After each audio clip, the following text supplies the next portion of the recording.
Olá, seja muito bem-vindo ao programa Tribuna Livre, o plenário eletrônico dos vereadores de São Paulo. Neste programa você fica por dentro dos discursos feitos pelos vereadores da Câmara Municipal de São Paulo. No plenário, os parlamentares fazem considerações sobre diversos temas e cada discurso tem a duração de aproximadamente 5 minutos. Os temas e os assuntos abordados são de livre escolha de cada vereador. A partir de agora, você acompanha alguns desses discursos. Senhor presidente, senhoras e senhores vereadores, ontem na liderança do PSDB, reunião de bancada, nós recebemos o secretário municipal Edson Aparecido. O Edson Aparecido, eu conheço o Edson há muitos anos, já foi presidente do PSDB. Edson Aparecido se notabilizou inicialmente porque foi assessor do então ministro das Comunicações, Sérgio Mota, e eles levaram avante aí a privatização da telefonia, e com eles chegou ao Brasil a telefonia celular e mudou a história da comunicação no Brasil. Edson Aparecido e o Sérgio Mota. Mas de todos os cargos que o secretário Edson Aparecido ocupou, sem dúvida nenhuma, a questão a Secretaria da Saúde, na questão e no desenvolvimento e no trabalho e na gestão da pandemia da Covid-19, o Edson Aparecido deu um show, fez um grande trabalho e, inclusive, deixou um legado importantíssimo na área da saúde, de hospitais, trabalho iniciado lá com Bruno Covas e depois dado sequência pelo prefeito Ricardo Nunes. Há um legado muito grande hoje na construção e na recuperação de hospitais, de UPAs, de UBSs. Ele fez um trabalho muito competente, muito bom, de elogios, e ele ocupa agora a Secretaria de Governo do prefeito Ricardo Nunes. E ele fez um balanço para a gente ontem, como estão aí as ações na área da habitação, e nós sabemos que a habitação é um projeto ousado do prefeito Ricardo Nunes, debatemos aqui dias atrás, e é um objetivo de entregar cerca de 50 mil unidades habitacionais nesses 4 anos. Da saúde, então, falou um pouco também da saúde, falou um pouco da educação e valorizou 2 áreas muito importantes. Uma que está indo bem, que é a zeladoria da cidade. Está indo bem, lá coordenada e dirigida pelo secretário Alexandre Modonese. E nessa área de zeladoria, nós somos informados, então, pelo secretário Edson Aparecido ontem, que quase R$500 bilhão a mais estão sendo destinados para a zeladoria, além daquilo que já estava na previsão orçamentária de 2023, um incremento de mais quase R$500 milhões para o ano de 2023, para garantir uma cidade limpa, uma cidade bem arrumada, e mais R$800 milhões no projeto de recapeamento, que também é uma área que nunca se fez tanto como na cidade de São Paulo está sendo feito agora pelo prefeito Ricardo Nunes, recapeando ruas e avenidas da cidade de São Paulo. E ele fez uma menção especial numa área que é uma área que a gente admite, é uma área crítica, é uma área que dá muito trabalho, que é a questão de moradores de rua. E o prefeito Ricardo Nunes fala que a menina dos olhos dele, que é a questão de morador de rua, trabalhando duramente.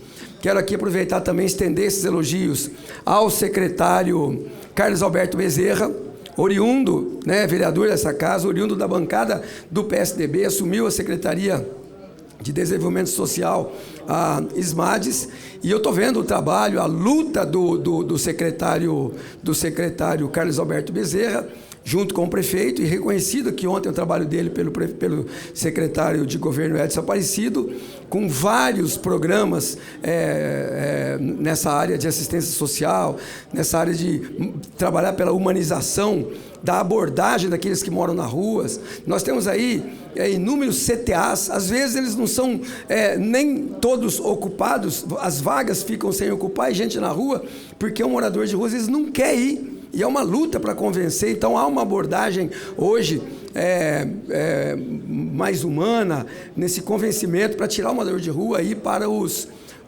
abrigos da prefeitura.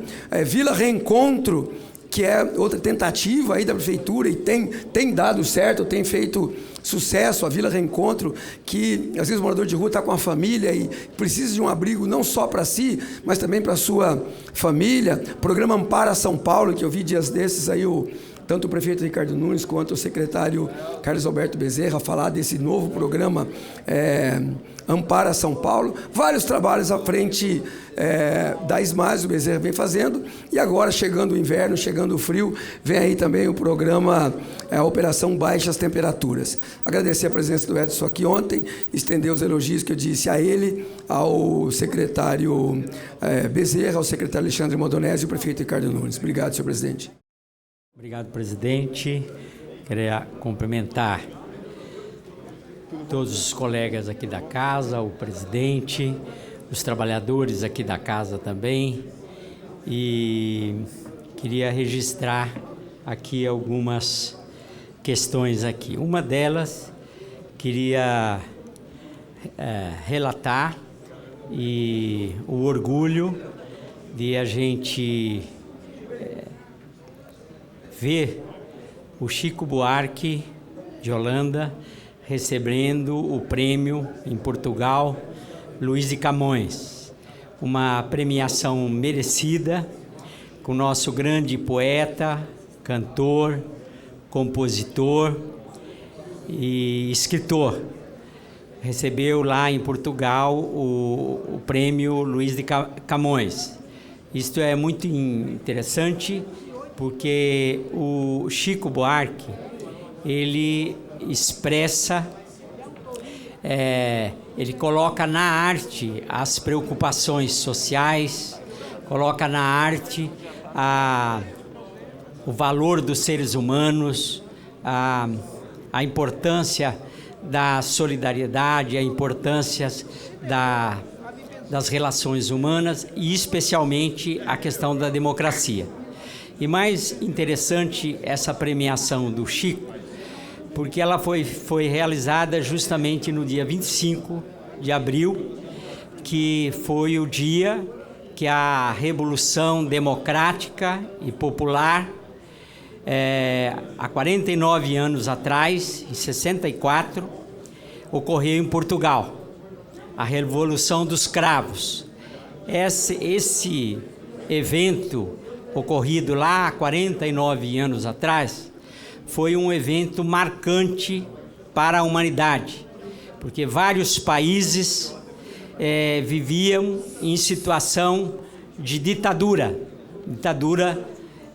militar ou ditadura civil. E Portugal também tinha uma ditadura sanguinária, uma ditadura que não só oprimia o povo português, mas também oprimia várias nações africanas com o colonialismo português. E essa revolução, ela foi o início da decadência e da queda das ditaduras militares, das ditaduras existentes. Em seguida, ocorreu também na Espanha, que também tinha uma ditadura militar, e também enfraqueceu a ditadura militar aqui do Brasil. Começou o enfraquecimento da ditadura militar aqui no Brasil, que no período ocorria muita violência, muita morte nas prisões brasileiras. Então, a Revolução Democrática e Popular de Portugal, dos cravos, a Revolução dos Cravos, ela foi um passo muito importante naquele período para a humanidade e especialmente para a construção da democracia, né? E hoje, aquele exemplo daquele evento, ela se propaga até hoje na defesa da democracia em todo o mundo, em todos os países, e a democracia é o caminho para se conquistar a igualdade social, para se difundir a solidariedade e para que as pessoas vivam melhor, tenham relações melhor e relações de respeito entre um. Então, saudar a Revolução dos Cravos, com seus 49 anos, né? Inclusive, encontramos ontem o cônsul de Portugal e vamos ver se no ano que vem, que são 50 anos, se nós fazemos a comemoração dos 50 anos da Revolução dos Cravos aqui na Câmara. Outra situação que eu gostaria de comentar rapidamente, no pequeno tempo que eu tenho aqui, que eu ando observando que se fala muito hoje, tudo se fala em privatização, né? É privatizar isto, privatizar serviço público, privatizar aeroportos. Quando os aeroportos eram coisas muito limitadas, ninguém falava em privatizar. Depois que o governo Lula e a presidenta Dilma modernizaram os aeroportos do Brasil, agora se quer privatizar os aeroportos. E a privatização nada mais é do que entregar trabalho acumulado do povo brasileiro para as empresas. Gostaria de relembrar que os empresários brasileiros não têm competência para desenvolver o Brasil. O Brasil está nessa situação quando a economia fica na mão dos empresários brasileiros. E não se deve entregar serviço público na mão do lucro. Veja bem, serviço público não é para dar lucro. Se serviço público for para dar lucro, vai fazer o quê? Vai explorar o consumidor. Pela conclusão, vereador. Eu vou concluir, mas eu espero voltar nesse tema, porque vou demonstrar aqui que o país não se desenvolve na mão da iniciativa privada. Todos os avanços que nós temos no Brasil sempre ocorreram com as estatais e até no mundo. Se a tecnologia é evoluída como é essa hoje, é por causa de uma empresa estatal americana. Então, mas eu volto a comentar esse assunto, que serviço público não é para dar lucro. Se serviço público for para dar lucro, vai explorar o trabalhador, vai explorar o consumidor. Vai aumentar, se é água, vai aumentar a tarifa para dar lucro para a pessoa que está lá em Nova York.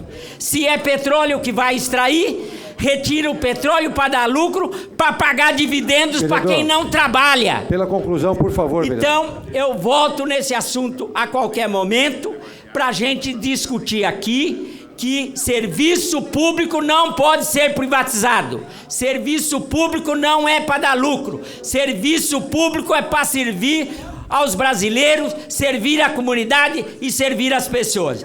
É isso aí, senhor presidente. Muito obrigado. O Tribuna Livre da Câmara Municipal de São Paulo volta daqui a pouco. Continue com a gente.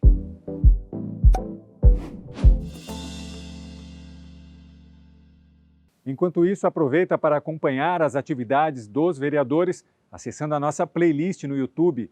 Aponte a câmera do seu celular para o QR Code que aparece aí na sua tela e se inscreva no canal da Câmara Municipal.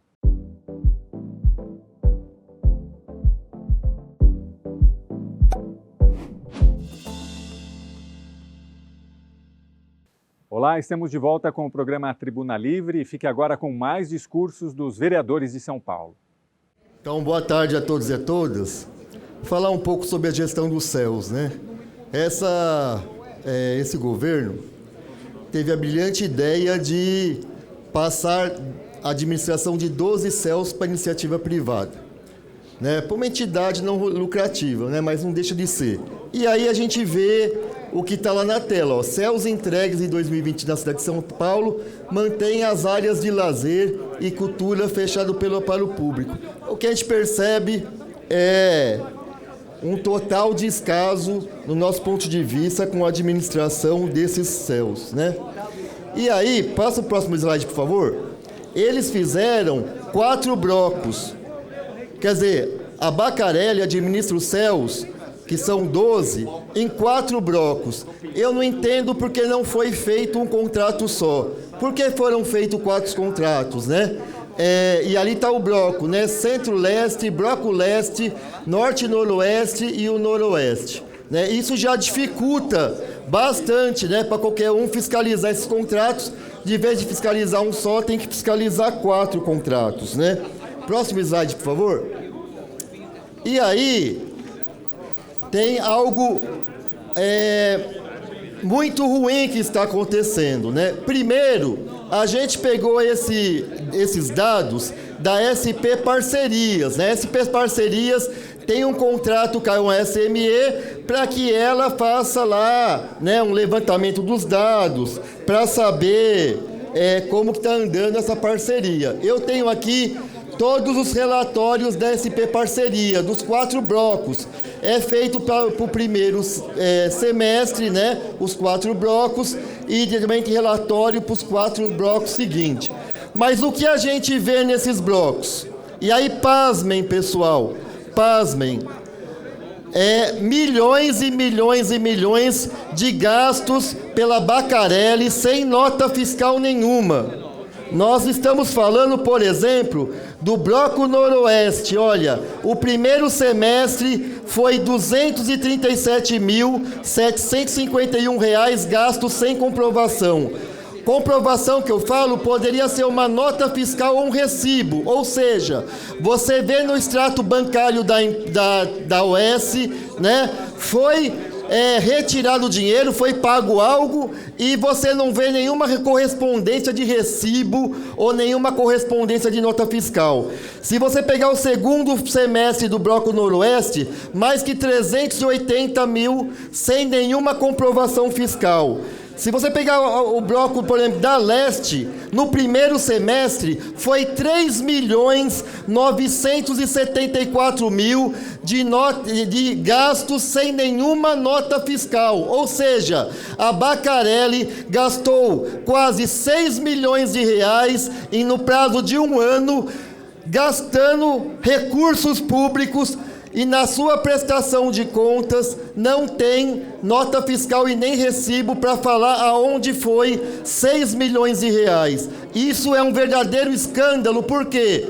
Porque isso daqui está no relatório da SP Parcerias. Ou seja, esse relatório que é contratado pela própria SME para fazer essa auditoria. Ou seja, esse relatório é entregue para a SME, é entregue para o COCEL. O secretário de Educação, ele tem aqui acesso a esse relatório. E aí a discussão é: o que o secretário de Educação fez por conta disso? 6 milhões gastos sem nenhuma explicação para onde foi o dinheiro, vereador Senival. Aí o secretário de Educação, que deve saber disso, porque esse relatório chega para o COCEL e chega para a secretaria, aí não faz exatamente nada. Se tem uma OS, por exemplo, que toma conta de um SEI, que faz prestação mensal, se ela fazer isso, ela é descredenciada. E aí você pega e vai ver o relatório do segundo semestre. Quase 2 milhões também de gastos sem nota fiscal. E ainda eles nem falaram para onde foi os quase 5 milhões, 4 milhões e 900 do primeiro semestre. E nós já vamos para o terceiro relatório e não tem nada que diga para onde vai esse dinheiro. E aí, o que é engraçado, basta a gente ver os relatórios da SP Parcerias.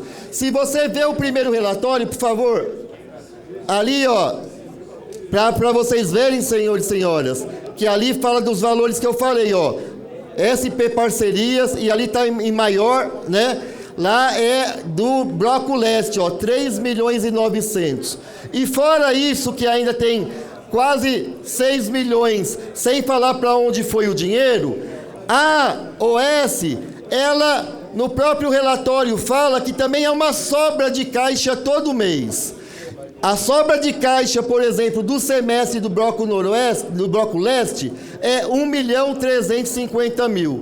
Ou seja, no próprio relatório da SP Parcerias, falam o quê? Fala que a OS não está fazendo todos os trabalhos que deveriam fazer todos os serviços. No caso, ela presta serviço, além de administrar o prédio, ela faz serviços para cultura e esportes. Ou seja, o próprio relatório fala assim, olha, você falou que ia fazer várias modalidades esportivas, e ela não está fazendo todas elas, está fazendo algumas. Nessas algumas que ela faz, é claro que sobra dinheiro em caixa. E aí ela pega esse dinheiro em caixa e ela vai lá e aplica no mercado financeiro. Pela conclusão. E aí eu queria saber do secretário de Educação, o que tem a Bacarelli, que ela continua fazendo isso, no mínimo malversação do dinheiro público. Se fosse qualquer outra OS, isso daqui já teria estourado.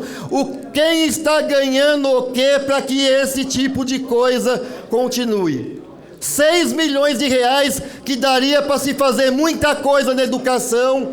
Não tem explicação nenhuma para onde foi gasto. Você só vê no extrato bancário o dinheiro saindo, mas você não sabe para onde foi. E quando não tem explicação, a gente pode pensar o quê? Foi para comprar um imóvel, automóvel, para acabar de fazer lá o teatro que a Bacarelli está fazendo e construindo? Para onde foi esse dinheiro? Então é um escândalo que está acontecendo na Secretaria da Educação com essa OS Bacarelli. O secretário precisa dar uma resposta à sociedade. Precisa dar uma resposta, presidente, porque está também sobrando tanto dinheiro e o serviço não é executado. Isso que a Bacarelli tem que explicar para toda a sociedade. Inclusive, presidente, só para deixar em público aqui, eu entrei ontem no Ministério Público e no Tribunal de Contas do município, porque isso daqui é um verdadeiro escândalo, assim, né, pelo menos indícios de malversação do dinheiro público, no mínimo. Muito obrigado. E eu quero trazer um assunto que eu diria que é de fundamental importância, que é o problema que vem acontecendo na mobilidade urbana, e qual tem a Comissão de Transporte, eu sou presidente, e o vereador Adilson, que é vice-presidente, e os pares que compõem a Comissão de Transporte. O SPTV, ontem, primeira edição, trouxe uma matéria que é muito importante para todos. Os acidentes que aconteceram com óbito só neste começo de ano, até a presente data. Já somam-se a 15 óbitos na cidade de São Paulo. Isso é retrato do transporte, da forma que está sendo conduzido, porque, no meu ponto de vista, está faltando planejamento para a cidade de São Paulo, especialmente no transporte, que já tem. O transporte da cidade tem uma licitação que foi feita por 20 anos, prorrogável por igual período, tem o cumprimento contratual, mas, infelizmente, é lamentável a fiscalização. Nós não estamos percebendo, e está claro que não está acontecendo da forma devida. Por essa razão é que está acontecendo essa tragédia no sistema de transporte. Isso é uma tragédia. Isso é recorde. 15 pessoas foram a óbito só nesse início de ano, envolvendo os acidentes, Coronel Salles, no sistema de transporte. Isso é inaceitável, isso tem que ser corrigido. Então, eu vou até trazer aqui alguns dados que envolvem isso e outros setores, que é lamentável. É com muita tristeza que venho, mais uma vez, estou falando no microfone de à parte, mas aqui está na tribuna, relatar, infelizmente não estou podendo usar a tribuna, mas com fé em Deus, nos próximos 10 dias ou na próxima semana já estarei apto a usar a tribuna e vou usar lá da mesma forma. Então, vamos lá. Venho a esta tribuna relatar o absurdo cometido pela Prefeitura de São Paulo, mesmo com um orçamento recorde bilionário de 35 bilhões de reais. Não são 35 milhões, são 35 bilhões. As promessas e metas estão sendo deixadas de lado, assim como o respeito aos munícipes, que sofrem com a falta de infraestrutura em uma das cidades mais ricas do mundo. A notícia de que a Prefeitura de São Paulo simplesmente desistiu da meta de redução de morte no trânsito tomou a imprensa nos últimos dias. Tal decisão inadmissível. Como é possível desistir da vida de cidadãos e cidadãs? Isso é um desrespeito muito grande. Se tem algo que é mais valoroso em todos nós, é a nossa vida.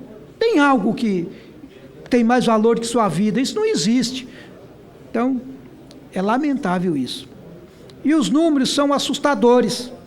Já que São Paulo registrou, no primeiro trimestre do ano, o maior número de mortes no trânsito desde 2016.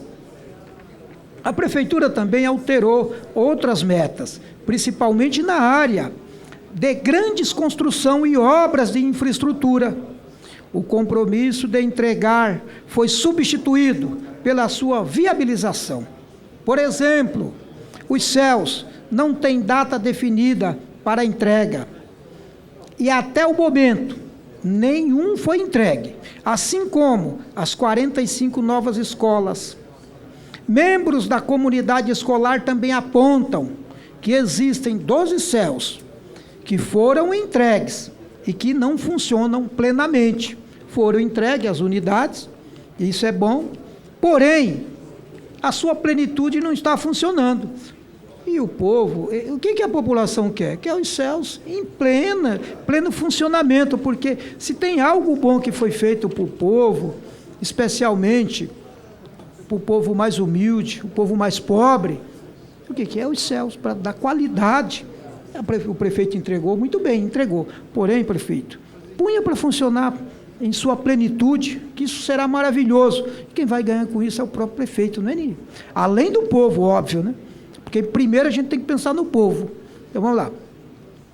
De forma rasa e genérica, o Executivo substituiu com muita facilidade o termo implementar por viabilizar, deixando a população totalmente no escuro. O Estadão mostrou na semana passada que a Prefeitura está atrasada no cumprimento da maioria das metas de mobilidade urbana, infraestrutura e zeladoria, com previsão de cumprimento até dezembro de 2024, mas algumas delas estão com menos de 1/3 do prometido. Nós, da bancada do Partido dos Trabalhadores, estamos atentos e cobrando a utilização do dinheiro em caixa e de um planejamento à altura da metrópole como São Paulo. O Tribuna Livre fica por aqui. Muito obrigado pela sua audiência. Se você perdeu algum programa, aponte a câmera do seu celular para o QR Code que aparece aí na sua tela. Rede Câmara São Paulo, sua conexão com a política da cidade.